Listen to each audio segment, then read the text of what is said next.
We should move on to talk about poor old Andy Burnham.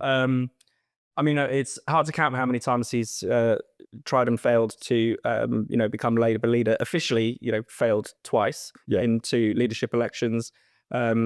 He's been talking, his ambitions have been seen pretty much from space, I think it's fair to say.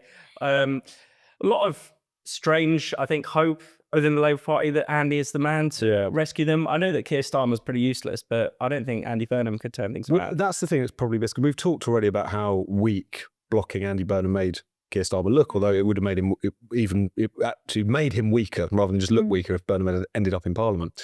But it's taken some of the focus off of Burnham, who it's a tribute to just how terrible the potential alternatives to Keir Starmer are that Andy Burnham has become the king over the water, as it were. This is a guy who ran for the Labour leadership twice and lost in quite humiliating fashion. And the first time around because he wasn't really nowhere to be seen. Second time around because he loses by a landslide to Jeremy Corbyn. And ran a campaign which was mocked for how flip-floppy it was, how embarrassing it was.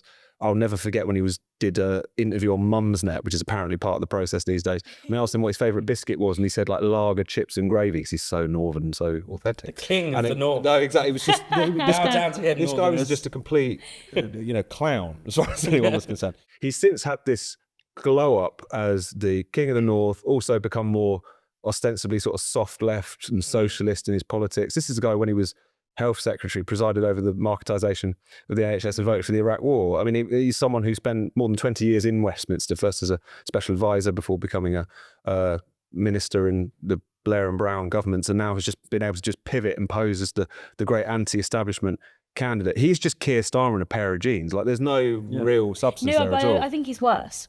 I think Burnham is worse. And the reason for this is, if you listen to I think it was his speech at the IFS on Tuesday last week, he's propagating some scary stuff. I mean, he's talking about business-friendly socialism, which is an oxymoron. There is nothing business-friendly about socialism. Completely untrue. But all of this stuff about how I think we just need to ignore the bond market.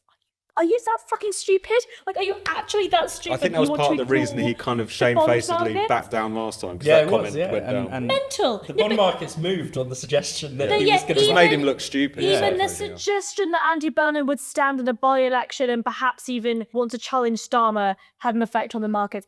Because when the government borrow lots and lots of money and spends lots and lots of money, the bond markets matter.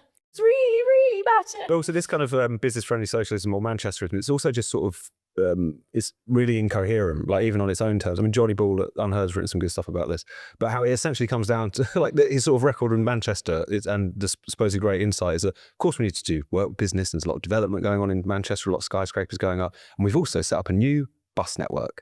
And so using an obscure bit of Theresa May era bus regulation law, he's presented this as if it's a model for the country. Like, there's not really a hell of a lot to it, as well as a bit of posturing against the market. So the issue that confronts the Labour Party, Green Party to a certain extent, but the Labour Party, right, if we're talking about them, is that what is your sort of political economy in a time when, there are severe economic problems and a lot of constraints that didn't exist previously? Keir Starmer has decided just not to answer that question and just sort of wibble around. And Andy Burnham just seems to suggest that there is this sort of perfect mix, but he never really fills out any of the details. So it just shows that not only the dearth of candidates, which we've been talking about, but also the dearth of ideas. I mean, there was reports that Ed Miliband would be a potential chancellor, and that talks had been going for that to happen. Again, God help us. Two rejected Labour politicians just sort of floating back up to the top at the worst possible time as well. Miliband in his first attempt at the leadership. This is it. It is literally I think Burnham represents the worst of politics. It is all about personality. It is all about, being the king of the north, and absolutely nothing to do with substantial policy. What are you going to do to fix the economic woes of this country? What are you going to do to make people's lives better? That doesn't matter. I mean, the bond market statement, I think, is just absolutely evidence that he has no idea what he's talking about. And I think that what's interesting about the development of, his speech at the IFS, talking about what that looks like and, why he wants his business-friendly socialism, which absolutely, you're right, Tom, has, no real substance to it. He's talking about a mixed economy, public transport, and being pro-business. But what does that mean? Like, what are you actually doing to make people's lives better? And I think when it actually gets boiled down, if he was to, God help us, ever, God forbid, ever get anywhere near number 10, it's effectively going to be, pretty hard left stuff. I mean, we're talking probably about Corbynism, the return of Corbynism, but he's presented it in such a way that it doesn't sound as scary as Corbyn made it sound. I don't think he's. I don't know.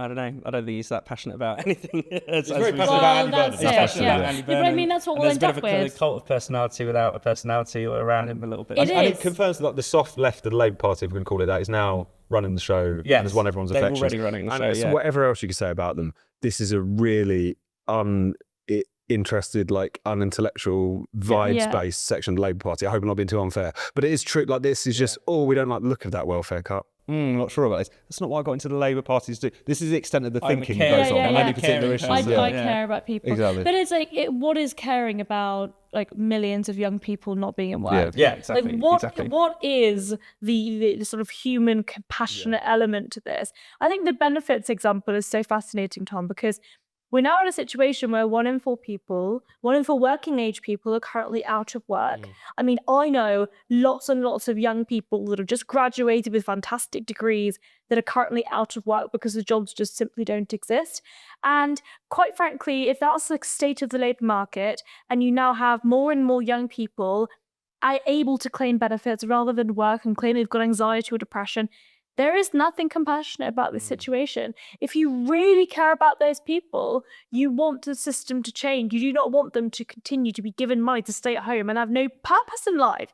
That is not compassionate. And it is this surface level thinking of, I'm in the Labour Party because we care about people. It really, really, really angers me. This idea that everybody else, those on the right, those that are sort of supportive of reducing the size of the state, are not caring. That really annoys me. No, I care. I really care. I just have a different approach, and dare I say it, the correct approach. But it also appeals almost entirely to the do-gooding middle classes. Yes, there it was a does. YouGov poll out last week that pointed out that if you look at the poorest in society, the 2 leading parties are Reform and the Conservatives. Yeah. Tells you everything.